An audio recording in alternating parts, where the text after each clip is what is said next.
ലോകം ഒരു പശ്ചാത്താപത്തിന്റെയും പ്രായച്ചിത്തത്തിന്റെയും നടുവിലാണ് എന്ന് വിശ്വസിക്കാൻ വഴിയുണ്ട്.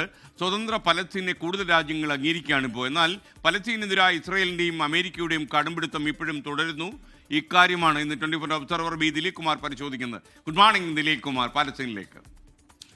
Good morning SKN. ലോകരാഷ്ട്രങ്ങൾ ഇപ്പോൾ ഒരു പ്രായശ്ചിത്തത്തിൻ്റെ പാതയിലാണ് എന്ന് തന്നെ പറയാം. നേരത്തെ SKN പറഞ്ഞതുപോലെ പക്ഷേ അതിൽ ഇപ്പോഴും ഇസ്രയേലും അമേരിക്കയും കടുംപിടുത്തവുമായി നിൽക്കുകയാണ്. സ്വതന്ത്ര പലസ്തീൻ എന്ന രാഷ്ട്രത്തെ അംഗീകരിക്കില്ല എന്ന വാദമാണ് അമേരിക്കയും ഇസ്രയേലും പറയുന്നത്. പക്ഷേ മറ്റ് നിരവധി രാഷ്ട്രങ്ങൾ, അതായത് 193 അംഗരാഷ്ട്രങ്ങളിൽ ഇപ്പോൾ ഏതാണ്ട് 147 രാജ്യങ്ങൾ ഈ സ്വതന്ത്ര പലസ്തീൻ എന്ന ആശയത്തെ, രാഷ്ട്രത്തെ അംഗീകരിക്കുന്ന നിലയിലേക്ക്, ആ രാഷ്ട്രത്തെ അംഗീകരിക്കുന്നു എന്ന് പ്രഖ്യാപിച്ച് കഴിഞ്ഞതാണ്.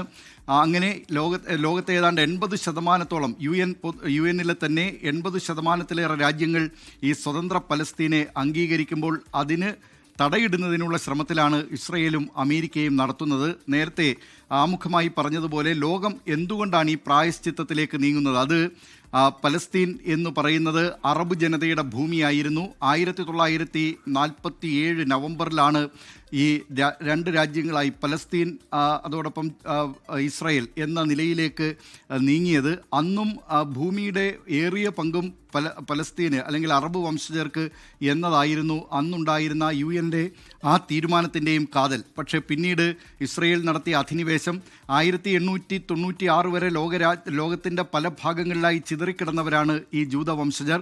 അവർ നേരിടുന്ന, ലോകത്തിൻ്റെ പല ഭാഗങ്ങളിലും നേരിടുന്ന കൊടിയ പീഡനമൊക്കെ കണ്ട് പോളണ്ടുകാരനായ ഹർസൽ എന്ന ജൂതനാണ് ജൂതരാഷ്ട്രം എന്ന ആശയം മുന്നോട്ട് വയ്ക്കുകയും ആ നിലയിൽ ഒരു പുസ്തകം എഴുതുകയും ചെയ്തത്. അങ്ങനെ ലോകത്തിൻ്റെ പല ഭാഗങ്ങളിലുള്ള ഈ ജൂതന്മാർ ഒരു രാജ്യത്തിലേക്ക് വരിക എന്ന ആഹ്വാനം അദ്ദേഹം ചെയ്തിരുന്നു. അതിന് ഈ പലസ്തീൻ അല്ലെങ്കിൽ അർജന്റീന എന്ന നിർദ്ദേശമാണ് അദ്ദേഹം അന്ന് മുന്നോട്ട് വെച്ചിരുന്നത്.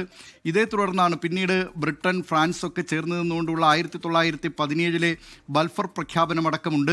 ആ പ്രഖ്യാപനത്തിൻ്റെയൊക്കെ അടിസ്ഥാനത്തിൽ അവിടെ അറബ് വംശജർക്ക് അവരുടെ സ്വാധീനം കുറച്ചുകൊണ്ട് ഇസ്രയേലിന് അവിടെ മുൻതൂക്കം നൽകുന്നതിന് വേണ്ടി, അല്ലെങ്കിൽ ജൂതന്മാർക്ക് മുൻതൂക്കം നൽകുന്നതിന് വേണ്ടി നടത്തിയിട്ടുള്ള ശ്രമങ്ങളുണ്ട്.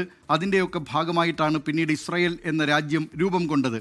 പക്ഷേ ആ രൂപം കൊണ്ട കാലത്തും ഭൂമിയേറെയും ഈ അറബ് വംശജരുടെ കയ്യിലായിരുന്നു.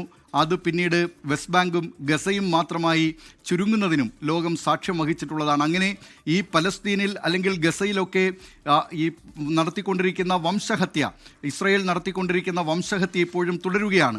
അവിടെയുള്ള ജനങ്ങളെ സംബന്ധിച്ച് അവർ നടത്തുന്നത് യഥാർത്ഥത്തിൽ ഏതെങ്കിലും ഒരു ആശയത്തിന് വേണ്ടിയുള്ള, അല്ലെങ്കിൽ അവിടെ മുസ്ലിം സ്വാധീനം ഉറപ്പിക്കുന്നതിന് വേണ്ടിയല്ല എന്ന് ലോകം തിരിച്ചറിഞ്ഞിട്ടുണ്ട്. അവർ അവരുടെ ഭൂമിക്ക് വേണ്ടി, അവർ പിറന്ന മണ്ണിനു വേണ്ടി നടത്തുന്ന പോരാട്ടമാണ് ഇതെന്നും ലോകം തിരിച്ചറിഞ്ഞു കഴിഞ്ഞതാണ്. അതുകൊണ്ട് തന്നെ ആ പാതയിലേക്ക് ഇപ്പോൾ ബ്രിട്ടൻ കഴിഞ്ഞ ദിവസം സ്വതന്ത്ര പലസ്തീനെ അംഗീകരിക്കുന്ന നിലയുണ്ടായി. കാനഡ അംഗീകരിച്ചു, ഓസ്ട്രേലിയ അംഗീകരിച്ചു, പോർച്ചുഗൽ അംഗീകരിക്കുന്നു, ഫ്രാൻസ് അംഗീകരിക്കുന്നു, ലക്സംബർഗ് അംഗീകരിക്കുന്നു. അങ്ങനെ നിരവധി ലോകരാഷ്ട്രങ്ങൾ ഇപ്പോൾ ഈ സ്വതന്ത്ര പലസ്തീൻ എന്ന രാഷ്ട്രത്തെ അംഗീകരിക്കുന്നു. ഈ പ്രശ്നങ്ങൾക്ക്, ഇസ്രായേൽ പലസ്തീൻ വിഷയത്തിനൊരു പരിഹാരം എന്നത് ഈ ദ്വിരാഷ്ട്ര രൂപീകരണം മാത്രമാണ്. ഇസ്രായേലിനെയും സ്വതന്ത്ര പാലസ്തീനെയും അംഗീകരിക്കുക എന്നത് മാത്രമാണ്. ഇസ്രായേലിനെ നേരത്തെ ലോകം അംഗീകരിച്ചു. സ്വതന്ത്ര പലസ്തീൻ എന്ന രാജ്യത്തെ അംഗീകരിക്കുകയാണ് ഇപ്പോഴത്തെ പ്രശ്ന പരിഹാരത്തിന് പോംവഴി എന്നാണ് ലോകത്തിലെ ഭൂരിപക്ഷം രാജ്യങ്ങളും കരുതുന്നത്. Thank you Dileep Kumar. പാലസ്തീന് കൂടുതൽ രാജ്യങ്ങളുടെ അംഗീകാരം ലഭിക്കുന്നു എന്നറിയുന്നത് ഏത് മനുഷ്യസ്നേഹിക്കും സന്തോഷമുള്ള ഒരു കാര്യമാണ്. ലോകത്തെവിടെയായാലും ഏത് സമയത്തും 24 വാർത്തകളും ഓഗ്മെന്റഡ് റിയാലിറ്റി പാക്കേജുകളും എക്സ്പ്ലെയിനറുകളും വിശദമായി കാണാൻ ഞങ്ങളുടെ YouTube ചാനൽ നിങ്ങൾക്ക് സബ്സ്ക്രൈബ് ചെയ്യാം.